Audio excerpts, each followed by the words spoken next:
to make the decision whether they want to become a Title I school. In December, the school develops a planning team.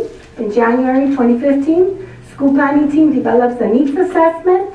February to April 2015, school team analyzes school data and develops a school plan.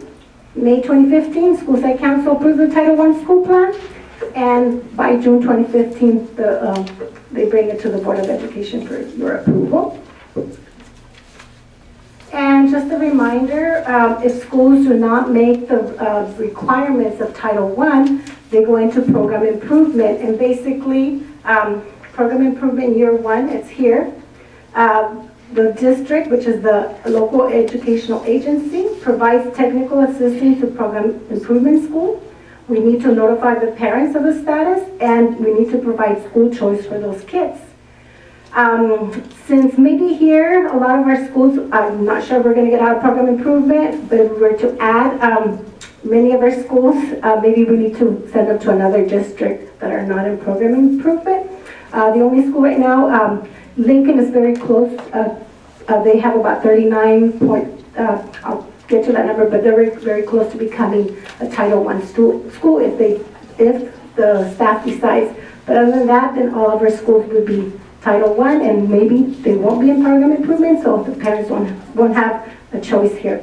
And then also here, provide choice to attend another public school that's served by the local that is not program improvement. Establish peer review process to review revised school plan, and then the school revises the school plan within 3 months to convert the 2-year period, and uses 10% of the Title I school funds for staff professional development, and implementation starts promptly. And if the school goes into year 2, well, here it is.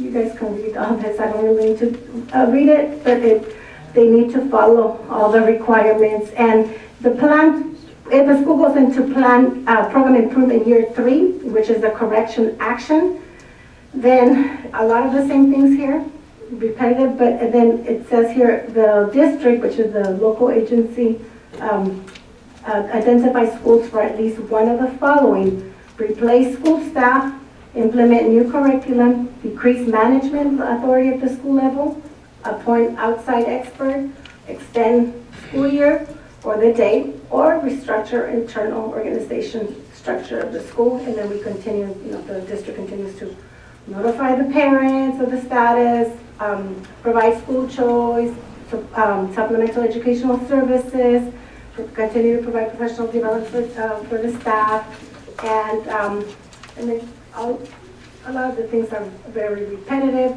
and then it gets a little bit more severe here in year 4, and then of course in year 5. Okay, but that's if we don't get out of program improvement. So this budget right here, this is the allotments at the district level. At the district level, there's central support, $195,000 with 107. The homeless outreach, $100,000. School choice, $113,274. High quality teachers training, it's $108,000 with 80. Supplemental educational services is big right here. This is the program that I run. It's $324,241. And then parental involvement, $23,551. And then professional development, $108,000 plus. And then the indirect costs here at the district is $79,134. And overall, over $1 million. This is the money that the district gets. And then the next slide, which was presented to you last time. These are the sites currently that have Title I funds, and of course, Guaranda Meadows has 89.6% of low income, Gavilan 86.1%, Camet 82.2%, and Laurelwood 65.45%. Lincoln, like I said, is very close. They have 39.53% of low income. Loma Vista 90.49, Los Padres 91.89, Mission Park 48.9, 75.45 is Monterey Park, Natividad 93.13, Roseville 96.27%, and Sherwood 80%, University Park is 75.3, and then the next column is the amount of children that represents the percentage. So for example, we're on the middle, 89.16 equals to 678, and you can follow the rest of them here. And this is the money that they get allotted. This is currently. And tonight, these are the options. If you were to add University Park, this is what the school, the Verona Meadows would get. And you go all the way down, O'Gallon and Renee, and you can read those. I don't need to read it for you, but then the option 2, if we were to add University Park and Laurelwood, this is how much each school would get. And then option 3, if we were to add University Park, Laurelwood, and Mission Park, this is how much it would get each school site. At this moment, Lincoln, it's not there.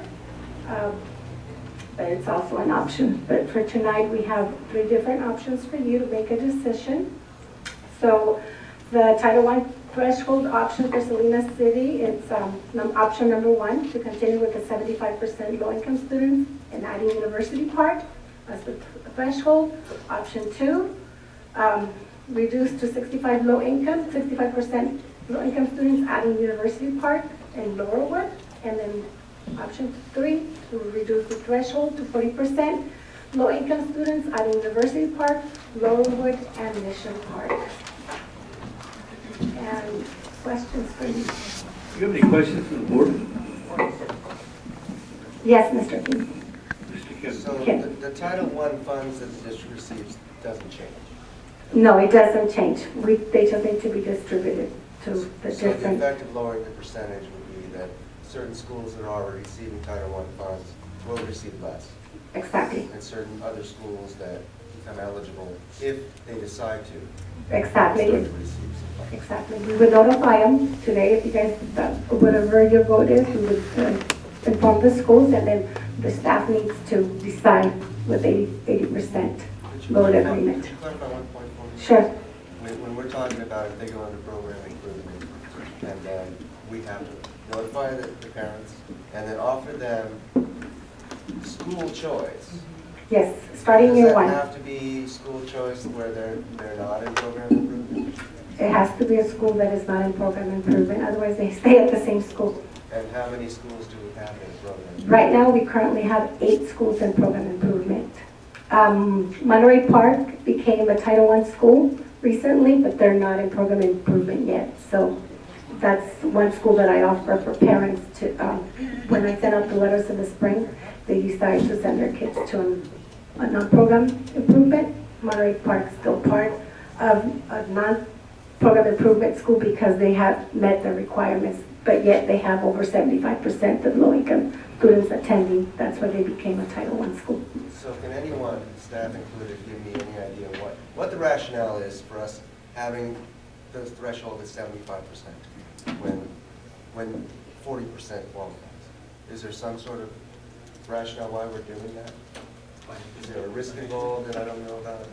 Let me say a couple things. The board had previously put a threshold at 85, reduced it to 75. In the old funding model of revenue limit, the straight baseline that was then deficited, those funds, when concentrated, could make a huge difference. They still can make a difference. With the new model of LCFF coming in with supplemental concentration funds that are spread across all schools now get a much larger chunk. The question might be, if we keep concentrating those funds, can we make an even bigger difference at the schools that are most needy? Or is the amount of money that this provides better suited to spreading across all schools? And that's a board decision. Any other questions? Board members? Mr. Larry? I have one question. I noticed in the chart about fund estimated allocation rate. There are high numbers of low income percentages. There you go. That's hitting almost everybody. There's a lot of poverty, I can tell Yeah, you. and I know. By reading this and also seeing what I see in the schools, different schools throughout the city. Your recommendation, there are 3 options, correct? Yes. 3 options, and one of them, which is number 3, it really digs into making sure other schools are involved. How many schools will we have? I haven't counted. 12 schools if you go with option, well, right now, we would, add 12 schools and then, but the schools need to make that individual decision. I understand Yes. that part.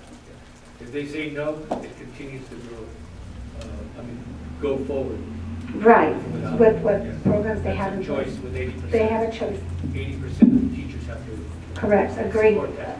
Yes. Okay, thank you for clarification. Dr. Musa, any questions or concerns, anything like that?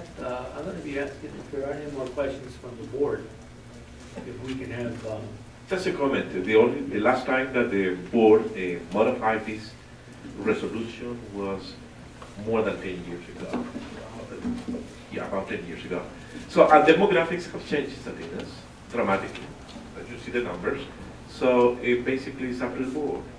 That's why we are bringing 3 options. And anyway, your decision. there is a regular, there is. I have a speaker in the back. I'm just wondering if we can ask a question from the presentation we didn't get to last time, and I wanted to see if the public could ask a question about the presentation. I think it's important. The money's not generated by schools. It's generated by the number of students that are in poverty. So the money, the total grant of over $2 million plus, is generated by the 80% of kids throughout the district that are low income. So at least until before, when Monterey Park was not getting hadn't reached the 75% threshold that the district had presented, more than 26% of the students that generated Title I funds, those schools never saw a dollar for decades. Okay, now Monterey Park is starting to get it. 20% of the students, 1,700 kids, live under the federal definition of poverty. That 40% level is the federal standard. In your own SARC reports, that's what you have to list, that a school is school-wide if they're 40%. And even though even though an option for the 200 students at Lincoln is not up there to give them a choice or not, they're like 39.58 or whatever the number was. Right. The own application that you submit allows for an exception down as low as 35% to give a school-wide. So poverty affects every So single. that's why we have to, the staff has to agree. If they don't make it, there's a lot of sanctions that could happen to the school. Okay, I think we have one more question. Well, you didn't answer your question. She asked you if the teachers don't agree to accept Title I funds, is there a way for these kids to receive funding? And the probably answer is no. Probably, but I'm not sure. Or we can go with targeted assistance, which it gets a little bit more complicated because the money just follows the kids. Okay? Thank you.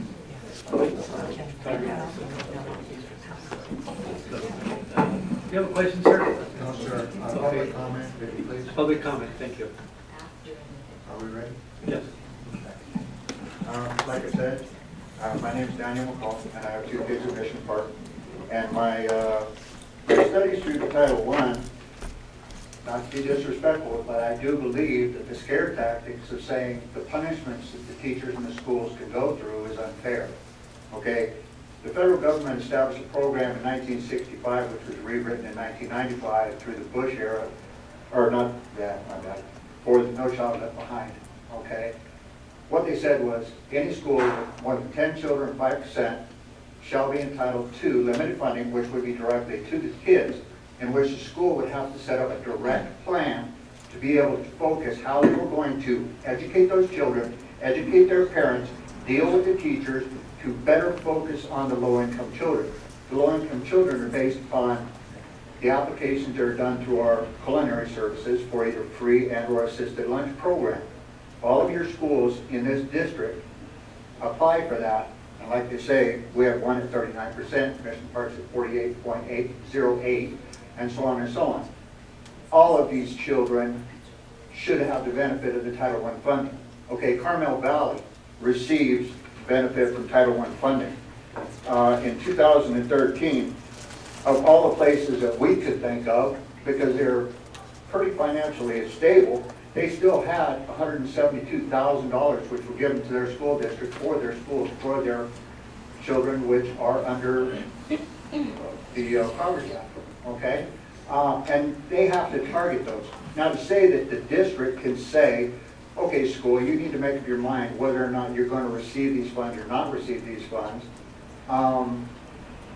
When one school is almost 50% of the children in the impoverished, where are you going to get the money at that school to take care of those kids that's not coming from their program? It's got to come out of their general fund and all their other things to take care of their books, their computers, their teachers, their special aids. I even go down and I volunteer at the school, and I'll continue, and my wife does too. But these finances, to scare the teachers and scare all the other people and say, if you do this and you don't meet these thresholds, they have a study that actually goes back to 2009 where nationwide, they did not get 1% improvement nationwide out of this program in 2009, 2010. Okay? It's not a perfect program, but at the same time to say we have 3 options on the wall, and we can only choose those. Kids are entitled to targeted. They're also entitled to school-wide if they meet 40% or above. And I understand how the other 9 schools are going to feel that they have to help support the other kids, but hold it, we're talking about kids. We're talking about kids that do not have the finances, parents that do not have the resources, and they don't go to those 9 schools, but they should not be denied the ability to send people. Thank you very much for your time.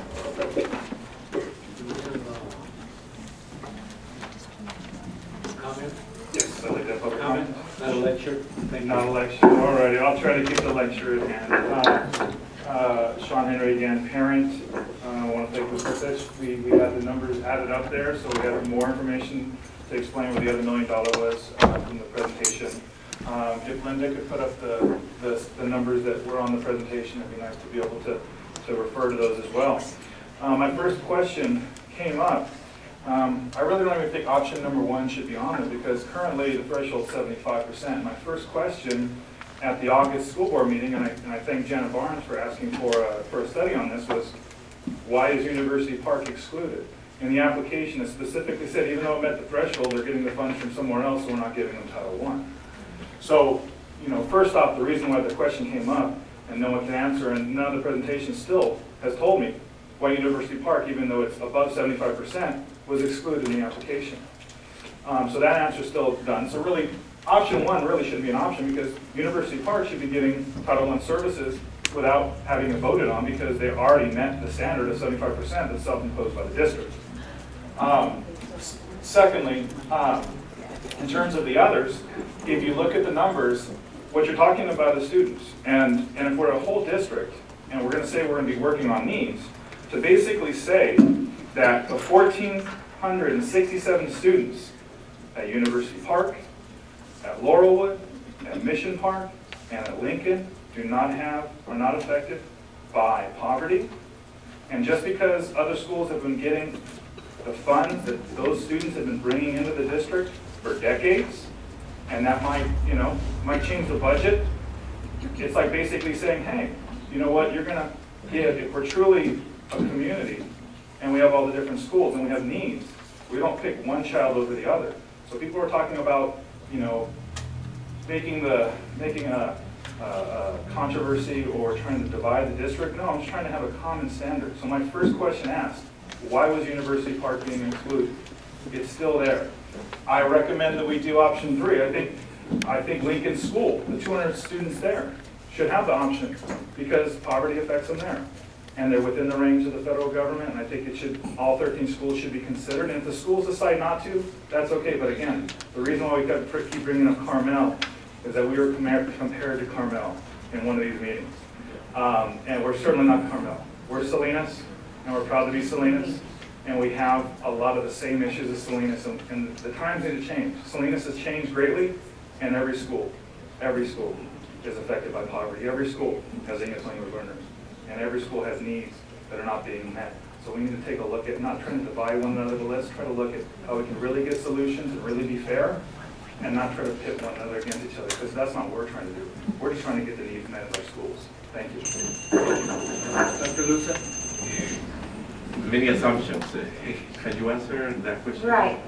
In the case of University Park not being added, it's because their numbers have fluctuated and they have not been stable with the 75% threshold. It has, but we've had been looking at it, and we're still waiting for CBED's results or numbers. Thank you. Any other questions? Thank you. Okay. Well, I feel very strongly about option 3, that we should go with option 3. And I felt that way forever when I taught at Mission Park. And it was always the inequities that were, it was very difficult because the parents are asked to fill the gaps. And I remember seeing where there were several hundred thousand, maybe 350,000 one school had, and then Mission Park for their set money was 30,000. Now that's not okay. And I feel that we really need to level the playing field, and they're all our children. There are issues with, I mean, there's disadvantaged children in all of the schools, but we need to make sure that this happens. It's long overdue. I think it's long overdue. And I know the schools that aren't, will be taking a cut are concerned. But I asked Mr. Stratton for a copy of the carryover funds, and it's really a lot of money. And a lot of those are from the schools that will get less funds. So, I mean, it's hundreds of thousands of dollars that people can use to supplement whatever the difference is that they may lose if we go with option 3. So that being said, I would like to make a motion to lower it to 40%, option 3, and add University Park, Laurelwood, and Mission Park. And also make sure that once the threshold is met, we need to go by whatever the state law is. So I know there were some questions about that. A lot of things we don't have any control over. So if it's a state law, obviously we'll have to go with that. Second. There's a motion and a second. Do we have discussion, please? Option 3, I like. Option 3? I didn't answer the vote. No, I'm just saying I agree with you. I mean, good speed, fair and equitable for all students. It's pretty clear. Yeah. I have one question before I vote. And the question is the district going to be in a position to ask for more funds in the future to meet our needs of these children, for these children? Will we be eligible to do that? Yeah. The district always is looking for additional funds. We're always applying to grants, and we're always in constant conversation with the union. Well, the requirement for a very specific grant, but we're always searching for money to bring. Now, Title I is a formula from the state, and yeah, the state make the decision how much money we're going to get. Thank you. And also the other item is about special services, special education opportunity also. We can use some of that money for special ed students as well, correct? Yes. What do you ask? If I ask a question? Let me finish with my answer and then we'll see that. But we have a motion on the floor and discussion going on, but I needed some information from staff before I vote. Okay. In Ms. response Saunders, to your yeah, question about special education Title I, if you are at a school that is school-wide Title I, special education students participate in all school-wide activities. And then if you were at a targeted assisted school, if the special education student were low income, then they would qualify for those services also. Clarified. Thank you. Yeah. I have a motion on the floor and a second. We're in discussion up here, but we do have one question or concern from the gentleman. Yeah, there was only one question, and it was only because we were given, or you were given, Before I call the vote. 3 options. Why not a 4th option? Because it does not allow for targeted financing for Lincoln, for those children. Why not go by the federal standard? Now, if you vote on number 3, that blocks Lincoln's ability.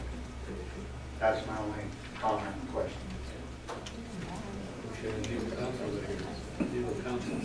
Let me move forward. Go ahead, Dr. Lusa. Yeah, we're going with the 40% because that's the standard from the state. That's what the state standard. For So, school-wide service, Yeah. yeah, that's of course, appropriate. that's right. But not for targeting. You're blocking targeting. Okay, I'm calling for the vote. All those in favor? Aye. Aye. Aye. Unanimous, 4-1 absent. Yes. Next, please. Next item. Personnel. Thank you. Thank you, Mr. President. I bring to you tonight a request for a provisional credential for actually 2 individuals. I'll give you some background for both individuals, and then they are 2 separate items. We have experienced a shortage of teachers all over the county, and so I am bringing to you tonight a request for a provisional internship permit for first individual. These are both individuals that have subbed for us in the district. They are individuals that have done a very good job with students. We are asking for these 2 special provisionals so that we can have consistency for the students in these 2 classrooms. I have support from both of the principals who are here tonight if you have questions, and would like you to approve both of these requests. Any questions?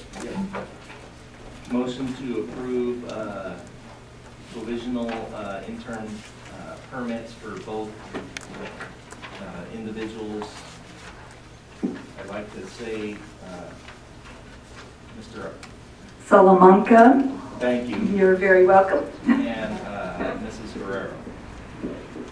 There's a motion on the floor and a second. Mr. Barnes. Discussion? And I'm sorry, Mr. President, I just, I presented both items kind of in the sake of saving time, but I do need separate board action on each of the items. Thank you. Okay, first number 1. Okay. Salamanca, action taken. We have a motion and a second. Discussion? Seeing none. All those in favor? Aye. Aye. Okay, motion to approve provisional intern permit for Mrs. Guerrero. So moved. So second. Discussion? Okay, call for the vote. All those in favor? Aye. Aye. Thank you. Coming on. National Standing. Business. Okay, Mr. Travis, please. Yes, Mr. President, trustees, Dr. Lusa, members of the public. In our last board meeting, I brought to you the National Steinbeck Center's request for tax forgiveness as an information item. And we discussed it in a fair amount of detail, although it was late, and again, it's a bit late. But I would tell you that the analysis, as you can read here, talks to the relief of that tax burden for the National Steinbeck Center and the impact on the district. Bottom line is the district will get X number of dollars. Those dollars are a combination of local tax revenue and the state amount to make up that threshold level. If we forgive the tax to National Steinbeck Center, we report less local revenue and we get more state dollars, so the total remains X. If we do not forgive the indebtedness to the Steinbeck Center, we'll get the $490,000, our cut of $493,000, $125,000 to $397,000, that'll be more tax revenue at the local level and less state dollars. So in fact, the decision to forgive the revenue is tax neutral to us. Okay. Thank you. Next item is, Can I speak on that? It's actually been a great meeting. Yeah, I wanted to speak on the Williams Act complaint. I'm actually gonna, I had a very watchdog lecture, but I'm just gonna put most of that to the side, and I'm gonna get to it in 1 second. I do want to say, commend the board, commend Mr. Kim for a lot of questions that you asked today. Also, Ms. Barnes correcting something. I think this meeting, this was probably the best school board meeting I've seen. We also had some contentious issues with the charter. I felt there was dialogue here. I felt like everyone got a chance to speak. I felt like people got questions asked and answered. I felt this was a very, very productive meeting, and so I wanted to have an opportunity to say that, and so that I'm not out of line, I'll go over the other portion lightly, and there'll be a little less teeth to it. In terms of the Williams Act complaint, there's a couple things. You know, there's a form here that there were a couple concerns about employee violations, uniform complaint acts, and these were sent. They weren't my complaints, but I'm reporting back as part of my job. These were sent. The Williams Act forms were sent for employee complaints about behavior. When these are clearly about facilities, clearly about textbooks. So for instance, this is the complaint that, I'll make sure you got it. I don't know if the union has it, but that's actually what you should have. So the teachers that came in the future should actually, rather than necessarily coming to a board meeting and follow the proper procedure, fill out those. They are to say confidential on them, but if it's so-and-so's class, you know, they may still be concerned about retaliation even if they make a complaint. But that's actually about what you're supposed to be using for textbooks. So all this different concern, I know that there's probably not any complaints in there because our union doesn't necessarily know about this. There's supposedly supposed to be yearly training on these things at the schools and for everyone to know. There's uniform complaint acts. So we were given, a parent was given that when they had concerns about a couple different staff members that there were complaints about. And so it was like, how am I going to fill this out? Because it's the wrong form.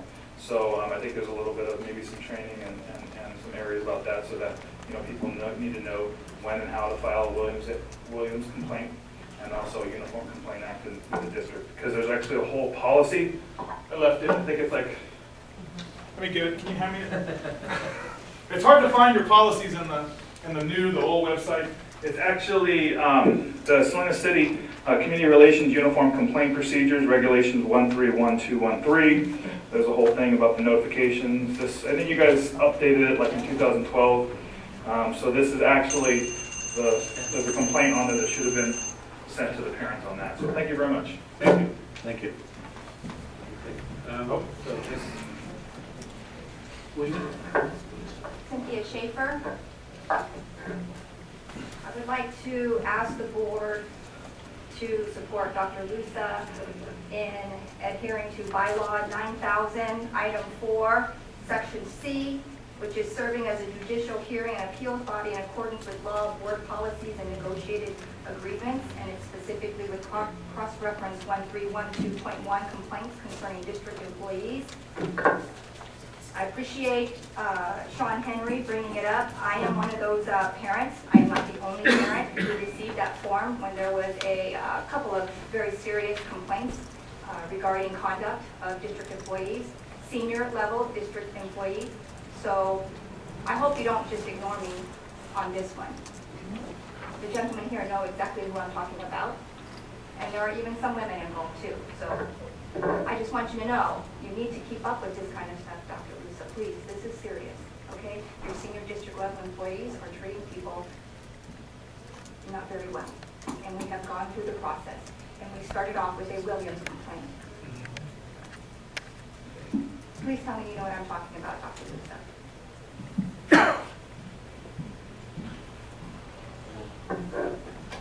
Thank you very much for your comments and questions. Yeah.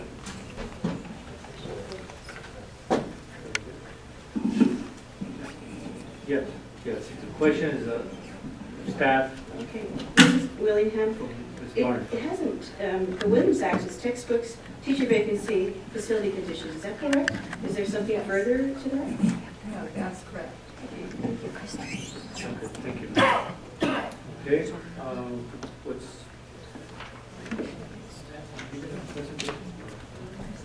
The item, information item. No, Okay, that's the last item I have on the agenda. the agenda. Yeah, we're good. We're going into item, Ms. Huerta is presenting item on Laurelwood and Natividad, and this is on school plans. Yes, at this time I would like to invite principal from Laurelwood. Apologize for making that mistake with the principal. Welcome. Good evening, President Garcia, members of the board, Dr. Lusa, and all those present. It's my pleasure to present to you the school plan for Laurelwood School for the 2014-15 school year. We do have a few teachers present who stayed through the evening, so I'd like to acknowledge them and thank them for being here with us. Just quickly, demographics for our school. Total enrollment was current as of last week. The significant subgroups, that information is taken from the October 2013 SCESD report. You can see there that we do have 75% of our students represented in the Hispanic or Latino subgroup, 65% socioeconomically disadvantaged, and 28% English learners. Those are our three main subgroups. Our school plan has three guiding goals that are the same as the district's LCAP goals. Goal 1 is academics. Every student will meet academic expectations to successfully transition into middle school. Goal 2, school climate and culture. The school will provide a positive, safe, and well-maintained learning environment. And Goal 3, parent involvement. Schools will promote and develop positive relationships with all members of the school community. Goal number 1, academics.